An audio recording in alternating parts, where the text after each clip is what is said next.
Hello and welcome to episode 24 of the Epic Classroom Podcast. My name is Trevor Muir and I've been a middle and high school teacher as well as a teacher of future and current teachers, and I love a good story. And I love to explore ways to help students live out great stories and for educators to thrive in their own. And that's what we talk about on this podcast. Whatever you teach or however you serve in schools, how can you lead a more impactful, dynamic, meaningful, and epic classroom?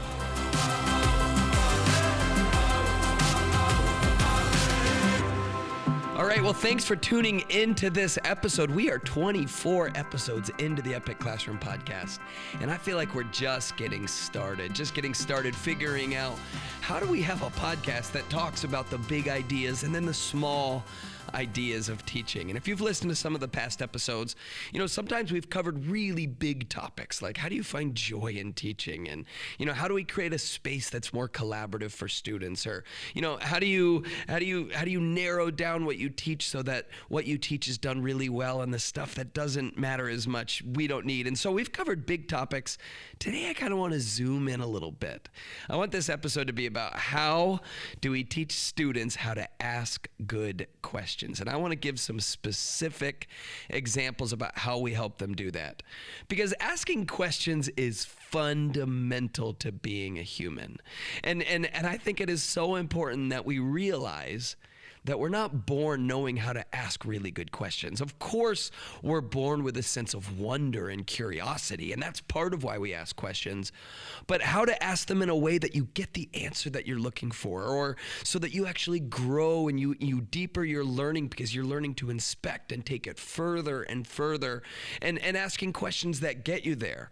But questions also help us form connections. We get to know other people better when we know how to ask them questions about themselves, and then obviously know how to listen to the responses and internalize and process it, and hopefully lead to more questions, more curiosity with other people. I mean, questions are part of what it means to be human, and we've got to show students how to do that well in a social setting, but also in an academic setting. Because if we remember, we've talked about this before, school is about enhancing the student's life there and then, right? Like the 13 years that you are in public education, or whether it's private education, but K-12 education, those 13 years, that is your childhood. And we want to enhance students' lives while they are there. And I think teaching them how to ask good questions and satisfy their curiosity and build deeper understanding of the things they're learning about is so valuable for the here and now. But then also school is about the future. It's about preparing students for this unknown that they're headed for. And we all know, if you are an adult listening to this, which I'm assuming you are, unless you're a kid in the back seat listening to your mom or dad who's a teacher, which, by the way, thanks for listening as well. Thanks for listening to an education podcast with your parent. But if you're an adult, you know how important and crucial questions are, right? It's how we get to the bottom of things. It's how we figure things out. It's how we get to know the other people in our lives. And so I think we can actually be very intentional in the classroom about helping students learn how to ask good questions. And there's a number of things that I want to talk about and how to do this and how to do it well. I think one, we have to model good question asking first. Really teaching students what curiosity can look like in the spoken form. When you are curious yourself as a teacher, maybe state your question out loud for students. If you're teaching them something, or you're watching a video together with them, or you're reading a book or a passage or an article, maybe pause what you're doing. And if you have an actual bit of curiosity going on in your mind, if you're actually wondering something, pause and state that. Show them what your curiosity looks like, and also show them how to ask that question. What does your question look like? How is it open-ended? How is it close-ended? And you're really looking for a simple answer. I think modeling is one of the best things teachers do. Yes, of course, we teach and we share our own information, but we also can model what proper questioning looks like, or proper behavior looks like, or the way that we can articulate our thoughts and take what's going on in our minds and phrase them in a way that's understandable and helps us get what we're trying to get out of it. And so I think step one is modeling question asking. Whenever I'm doing a project or a unit, I always want some type of driving question stated at the beginning of it. And a driving question is essentially a question that states the big problem that students are going to attempt to solve throughout a unit or project. project. You know, this is a project-based learning term, but I think it applies beyond just doing projects. It's really giving students a question that can be answered by the learning experience. And so maybe that's a big project. Maybe that's something we're going to be reading together. Maybe we're going to start a new novel, and there's this big driving question that we're going to attempt to try to answer as we read that novel together or individually. But what happens there when you give them a question that's going to drive the learning, not only are you giving them this source of inquiry, you're trying to raise their curiosity at the beginning of a learning experience so that they kind of have this goal or target for their time. They know, while I'm learning this material, while I'm reading this book, while I'm solving this math problem, while I'm conducting this experiment in science class, whatever it is, I know it's all for the purpose of trying to answer that big question that was introduced at the beginning of the unit. And so like one time, I can't remember if I've shared this on the podcast or not, but here it goes again. One time, I had a refugee named Beth Lisa come into my class, and she shared about her experience of coming from a refugee camp in Kenya, where she lived for over 17 years with no running water and no electricity and very little technology that we have over here in America in Grand Rapids, Michigan. And then one day when Beth Lisa was put on an airplane and without the slightest clue where it was going to land, ended up in Grand Rapids, Michigan. This is where she moved to. And it was a big learning curve moving to Grand Rapids, Michigan from a refugee camp in Kenya. And so Beth Lisa shared with my students as a guest speaker all of the struggle she had coming here, and the struggle of learning to use household appliances and how to find a job and something simple as turning on a lamp or opening a bag of chips. These were all brand new to her. It was completely outside of her experience growing up.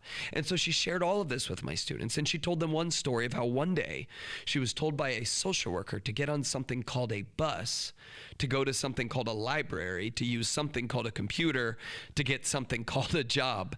And she didn't know how to do any of those things. She didn't even know what those things were. And so she got on this thing called a bus, but didn't know how to signal to get off of it. Didn't know that you can just pull that cable above your head and that will stop the bus where you want it to be stopped. And so she was stuck on that bus for 8 hours that day and finally was made to get off by the bus driver. And this was in January during a snowstorm. And Beth Lisa had also never heard of snow before. Actually, she told my students when she got off the airplane from Kenya, it was snowing out in Grand Rapids, but she'd never heard of snow. She thought it was a volcano nearby, and this was some type of strange cold ash falling from the sky. And so this was all new. And so when Beth Lisa left that morning, I asked my students some questions. I said, what is the big problem here? And we all did some brainstorming, and we stated the problem that refugees coming from developing countries often struggle when they get to our very technologically advanced, modernized society. It can be a big struggle to do that. And so they answered my question by stating the problem. And then I asked the question, all right, what do we need to know in order to solve this problem? And so we went through that process, and students generated a bunch of questions that they have, such as, all right, what are we creating? Who are we serving? What languages do refugees speak? What resources do they already have? What resources do they need? How can we help them with some of these problems? Why is using a bus so difficult? And one of my students in the class was like, using the bus is easy. He said, I use the bus every day to get to school, and I go home on the city bus. And I was like, yeah, that does sound easy for somebody who does it all the time. But what about somebody who's never even heard of a bus before? Would it be easy? What can we do about that? And so they ask questions like, how do we help them learn how to use a bus? Who can we present this to? How can this actually be used to serve refugees in our community? And so they generated a bunch of questions. And these I put into a file called essential questions. And some of these questions I can answer pretty easily. When they ask, how much time do we have to work with? I can say, oh, we've got a month to work on this. Or when they say, is this part of English or history class, I can say, oh, here is what we're going to be learning while we help solve this problem. Or do we have to read a book during this unit? And then I respond, no, you get to read a book during this unit. But I'm answering some of the questions, but then other questions like, how can we serve the refugees? Or who are we presenting to? Or what are we creating? I say, you know what? I don't know the answer to those questions, but they are good questions. And so throughout this project, throughout this unit, we are going to attempt to answer these questions. But before we do that, we need a driving question. What is the big question that sums up all of this learning? And the driving question for some of the groups were things like, how can we help refugees use the transportation system in Grand Rapids, Michigan, right? That's their driving question. And so throughout that unit, as we're learning about refugees and learning about where they come from, and we're researching and we're writing and we're doing all this quote unquote schoolwork, that group of students, or those groups of students, were simultaneously trying to answer that big question: how can we serve refugees by helping them learn how to use public transportation? And so those students were simultaneously creating how-to videos and scripts and storyboards for those videos. They were making flashcards and pamphlets on how to use public transportation. One group made a whole presentation on how to use the transportation system, and they made it into a PowerPoint slide that they then presented at the end of this project to an actual panel of refugees and social workers, who then are now using their actual presentation to help educate refugees on how to use public transportation. And so they did all of this fabulous, transformative, meaningful work, but it all started with being posed a big question, developing this question that was going to drive all of the learning. And so a few things are happening here. One, we are promoting student inquiry. We're getting them to ask questions and wonder, but then also we're modeling what can happen when you ask good questions. It can actually persuade you. It can move you. It can engage you deeper because there's this question that you were wondering about, and now we're going to do the learning necessary in order to answer that question. And so question asking is key, and it's the same we do in our own lives, right? Whether you do it in a formal way and you write the questions down, or you're just faced with a problem, we're starting to ask, all right, well, what do we do about this problem?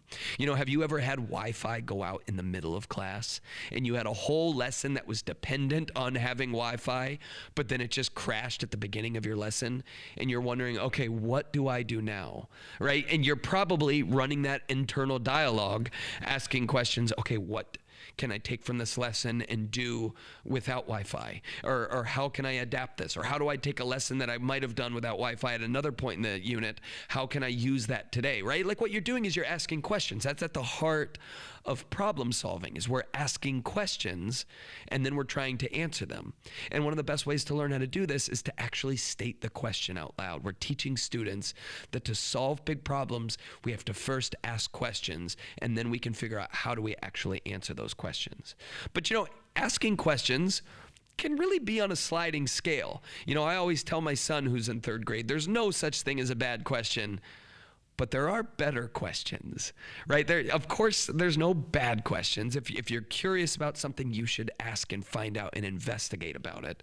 So there's not bad questions, but there are better questions, right? There's a way of asking questions where we really dig deep and we find out what we need to know, and we can get to the bottom of what we're attempting to learn. And that can be done through asking questions in a really good way. And one of the ways that I think we can teach students to do this is using a process called the question formulation technique.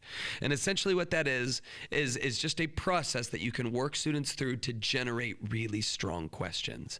So I thought maybe it would be helpful to tell you what the QFT, the question formulation technique, looks like.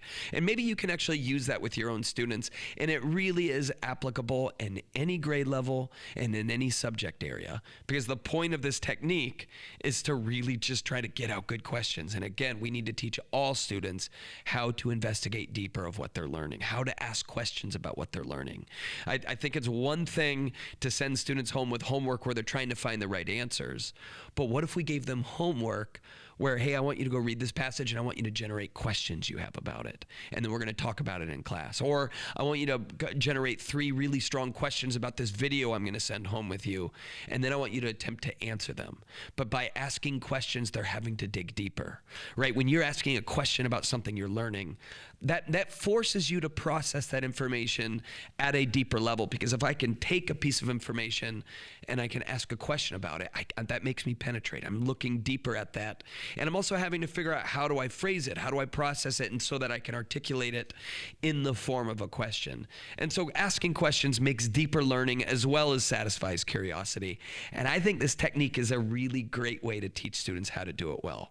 And by the way, everything I'm about to share, I'll do my best to share it on podcasts, but I find it really helpful to have visual tools with processes like this for you as you're teaching students how to do it well, but then also for them so they can follow it along. And so this week I actually took the whole question formulation technique and I put it on a really cool poster, and I put the poster up online. It's for free. So if you want it, I'm going to make a note. I will put it in the show notes of this podcast, and all it does, it'll take you to my website, and then there is a PDF with the QFT on there, and you can download it and print it, or you can take the language from it and make it your own. I have no problem with any of that. So feel free after this episode to go and download the QFT poster. It's just an infographic that walks you step by step through this process to get students asking better questions. So step one of the QFT, the question formulation technique, is produce.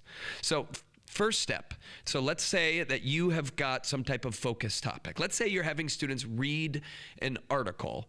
So the article is their focus topic. You could say, all right, I want you to read this article, and now I want you to generate as many questions as possible about this article, about your focus topic.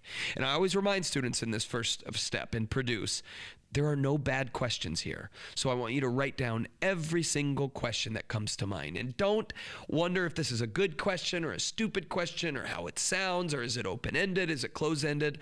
I want you to ask as many questions as possible. So go. And then you give students 2, 3, 4 minutes to write as many questions as they have. Or if they're working in groups, say as a group, I want you to share as many questions as you have, and I want somebody in your group to record it. So that's step one. And then you move on to step two, which is improve. Now I want you to take all of those questions you just listed, and I want you to categorize them as open or closed. So you could tell them, I want you to label each one of the questions with an O or a C. So is it open-ended? Is the response, could it be a number of things? Or is it closed-ended? Is it yes or no? Is it 5 or 10? Is it, is there actually a one-word answer for it? And so have them go and label O or C next to all of their questions, and vice versa. So is it open or is it closed? And then I would have them in their groups or individually. I want you to describe the advantages and disadvantages of both types of questions. I want you to think about, is it better to have this one open? Is it better to have this one closed? And I always want to make the distinction. There's nothing wrong with closed-ended questions, right? Just because it doesn't have an open end to it doesn't make it bad, but it's important to know if it's closed-ended. Is there an actual answer that's correct to what you're asking here? And so if you're saying, oh, I wonder how big Lake Michigan actually is. Well, there's actually an answer to that. It's 88 miles wide, or it's this deep, it's 600 feet deep. And so it's an advantage to have that one be closed, because there's actually an answer that somebody can go and find and research or discover.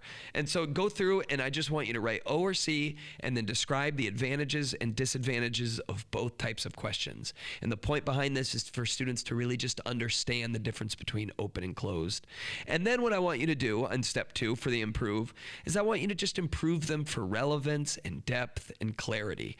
Is the question clear? Is there any way that you can make it a little bit more clear? Does it really skim the surface? Is there a way to go deeper with it? Maybe instead of how big is Lake Michigan, maybe that's one of your questions, but maybe there could be another question. Is it possible for it to get bigger? Or is Lake Michigan shrinking, right? There's more depth. Pun intended, by the way, there's more depth to a question like that. But then also, is it relevant? If we're reading an article all about Lake Michigan, and you ask, and the article is all about its geological formation, and you ask the question, what type of water sports can you do on Lake Michigan? Okay, that might be a good question in some contexts, but it doesn't really fit the topic of the article. It's not really focused in that way, and it's not really relevant in that way. And so maybe right now, as we're in the improve stage, you cross that question out. You say, you know what? This one isn't quite relevant to what we're learning here. So as a group or individually, I'm going to remove that question from my list. And now, talking about remove, we move on to step 3, which is prioritize. In prioritize, you have students select the best questions and then provide rationale for why they are the best. So I would tell them, consider which are most important for you to understand the subject. We're reading this article or watching this movie. We're having this discussion. Which one will help you understand the subject of what we're learning here? Which one will help you in your research? Which one will help you solve the problem? Which one will satisfy your curiosity? And so by prioritizing, you're helping them whittle it down and really get to those best questions that they have. And then in step 4, it's time for action. I would tell students, plan how will you use your questions? How will you ask them in discussion? How are you going to let them guide your research? How can you use them to complete the tasks that we're doing here? So it's really important for them to ask the questions, but then really figure out, okay, how do I actually want to use this? Am I writing it down and using it as I'm researching? Am I going to put it next to my computer and I'm going to use that as I'm doing some research? Am I going to hold it and ask it directly in discussion? Am I going to wait for somebody else to talk about something and then I'll plan to ask that question? So really coming up with a plan of action, and then you're actually doing it. You're using your questions. But then the last one, number 5, is reflect. Reflect on the process. Have students think about the QFT process. What did you learn from it? How is your perspective changed today? How can you use what you learned? I think the really important thing about reflect is for students to really internalize the process and think about, oh, I'm getting better at asking questions. I can use this process in my own life to make sure that I'm learning to ask really strong questions. So this is just a process you can use with students. I've used it and I've seen their questions actually become stronger. They take it from a good question to a great question, or a shallow question to a deep question, a question that might just be really kind of surface level at first, but when you go through this process and you're whittling down and you're figuring out what's good and what's not, by the end you actually have strong questions which can lead to deeper inquiry and lead to curiosity and lead to better research and schoolwork and all the stuff they were going to do anyway, except now it's enhanced by using this process. So check out the QFT, and as a reminder, I do have it in poster form, and I've got it on my blog as well, and a little bit of writing about it, kind of talking about what we just talked about. So feel free to print that out and use it however you wish. I will put the link in the show notes. But the last one I want to talk about as far as question asking is something that's called the CRAP test. Do you know what the CRAP test is? I just love it. And I've only used it with high school students, and they just get a real kick out of their teacher calling something the crap test. So I don't know how appropriate that is for elementary. You use your own discretion. But what the crap test is really a litmus test to determine whether information that students are looking at is crap or not. It's an acronym that stands for currency, relevance, authority, accuracy, and purpose. And what I have my students always do when we are looking at research, when we're looking at information, where we look at a source of information, this is how we're determining whether it's actually strong information or not. Because one of the things that I think we all know is that there is a lot of garbage floating around in the world right now. Bad information, misinformation, stuff that might be strong information, but it's being given to you with a biased slant to it. And what we need to teach students, and what we need everybody to learn how to do and how to do it well, is to critically think when they look at information to determine whether it's something I actually want to believe or not, whether it's something I want to use or not, whether it supports what I'm learning about, or maybe it contradicts it and maybe it shifts my perspective. And so this is a really strong test, and it's really based on asking questions. So I haven't written this one up yet, but maybe this will be what I write about in my blog next week. So check it out, keep an eye out for it. You can also Google it. There's other stuff out there on the crap test. I just think it's a really great way for students to figure out if what they're reading, what they're learning, what they're watching, what they're hearing is actually valuable or not, or whether it's crap. So the crap test, it starts with currency.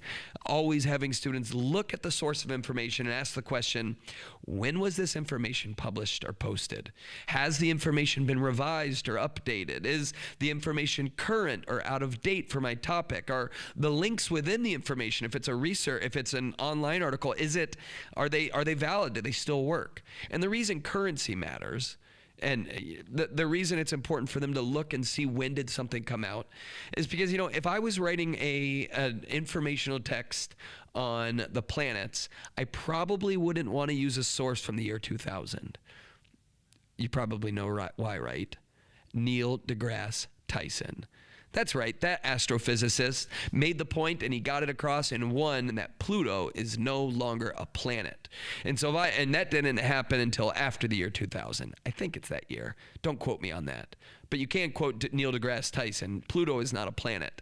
And so if I was using information from 2000 about writing about planets, it might not be as valid as it once was. And you can think about that with any current event. Things change and move and transform. And so the currency of what you're reading or writing about really, really matters. And so having students look at currency, having them look for relevance, that's the R in the CRAP test, the importance of the information for your needs. And then have students ask questions like, does the information relate to my topic or answer my actual question? We said it a moment ago, and some of the other, a bit ago, we were talking about, relevance. Sometimes you're looking for information and you find something that might have the same word, or maybe it relates to the topic in some way, but it actually doesn't contribute to what you're researching or writing about or trying to figure out. And so asking, is it actually relevant to what I'm doing here? Who is my intended audience? Is the information at an appropriate level for what I'm writing about, for my own needs maybe? Have you looked at a variety of sources that determine that this one that I'm using is actually relevant? Does it point back to what I'm doing, and does it actually strengthen what I'm writing about? So teaching students to ask for relevance. And then the big one is asking for authority. What is the source of information? So the first A in the CRAP test is authority. Does the person writing this have the authority to write about it? Is where I'm getting this information from an expert? I often tell students, if I were to write a book about teaching, yeah, maybe people could listen to me because I've been a teacher for a while. I've done lots of research on it. I've written other books on teaching. I've spent a lot of my life trying to understand education and best practices. And so, yeah, maybe I have some authority in that area. By the way, there's people with lots more authority than me on that. But yeah, I probably have some authority. Now, if I wrote a book on astrophysics, yeah, or if I wrote a book on how to be a teenager in the 21st century, yeah, you know what? That probably wouldn't work for me because I haven't done either of those. I'm not an astrophysics guy. And actually, you know what? I got to take it back. And I could edit this out, but I'm just going to keep this podcast raw. I was a teenager in the 21st century, but only the first few years of it. So let me rephrase it. If I wanted to write a book on how to be a teenager in the year 2022, yeah, I don't have the authority to write about that, right? I don't have the credentials for it. I don't have the qualifications to write about it. And you might have noticed this. There's a lot of people writing things on the internet and posting things on social media who do not have the authority to write about that and for us to actually believe or take heart into what they're writing. And so it's really important for students to learn to ask questions about who created this? Where's this information coming from? Do they have the authority to write about this and write about it well enough for me to use it in my paper that I'm writing, or to use it in the speech I'm giving, or to cite it in a discussion that I'm giving? So teaching students that. And then, the second to last one, the second A in the CRAP test is accuracy. Is it reliable? Is it correct? I always tell students, I want to see if you can find the information in at least 3 different sources. Because if it's accurate, it's probably printed in more places than one. So asking them those questions, is this reliable? You sometimes see something that might look legitimate, and then you start reading through it, and it's littered with spelling and grammar problems and typographical errors, and then it becomes apparent, oh, you know what? Whoever wrote this was not accurate with their writing skills. That makes me question whether their information is accurate as well. And so looking for accuracy. And then the last one is P, which is purpose. What was the purpose of this information? What is the reason that it exists? Because, again, there's a lot of biased information on the internet, which doesn't nullify it necessarily, But students have to be aware of that. They have to be aware of what were they trying to do here? Were they trying to sell me something? Were they trying to get me to buy into an ideology? Were they trying to win me over on their team? Were they purely trying to promote an idea, or maybe just share the information of an idea? And so there's a lot of potential for what the purpose of the information is. And the only way to uncover what that purpose was is to get students to ask questions about it. And so teaching them what questions to ask when they're looking at information and trying to figure out if it's good, and doing that through the question asking process, and maybe using the QFT to do that, using the question formulation for them to take those questions and make them stronger. And what you're going to find is the more students learn to ask strong questions, the more practice they get, the better questions that they're going to be asking. Again, there's no bad questions, but there are better questions. And the more they practice it, the better they will get at it. And I've found using techniques and processes like the CRAP test or the QFT or the driving question that can drive an entire learning experience, or simply just modeling what good question asking looks like, modeling inquiry, modeling your curiosity and wonder for students. The more that we do all of that, the better students will get at asking strong questions. And as a result, the deeper the learning will become. The more they will learn, the more inquisitive they will be, the more curious they will be, and the more they're going to be able to embrace wonder here when they are children in school and long after it, because they're going to know how to do it now. And just to state what I said at the beginning, that's really what we're up to, right? We're trying to enhance and enrich the lives of our students here and now in the present, but we're also trying to help set them up for a lifetime of thriving, of living a life where you're not bored, where you don't feel like you've got it all figured out, but there's still mystery and wonder behind everything, and you attack that mystery and you chase after that wonder with really strong questions. So anyway, thanks for listening to this episode. Again, if you want the QFT poster, it is online for free. I will put the link in the episode notes, and you can also find it all over my social media, or you can go to trevormuir.com and go to resources, and it will be in there as well, along with a bunch of other resources I create for teachers and educators in the classroom. But love making these podcasts. I have been a little sick this week, so if I sound a little froggy, now you know why. But all right, well, from snowy Grand Rapids, Michigan, it is dumping snow outside. I think I'm going to edit this episode, put it out, and then I'm going to go spend the rest of the day playing in the snow, because it's just quite wonderful. But thanks for listening to this episode, and I am excited for the next one very, very soon. My name is Trevor Muir, and this is the Epic Classroom Podcast. Take care, friends.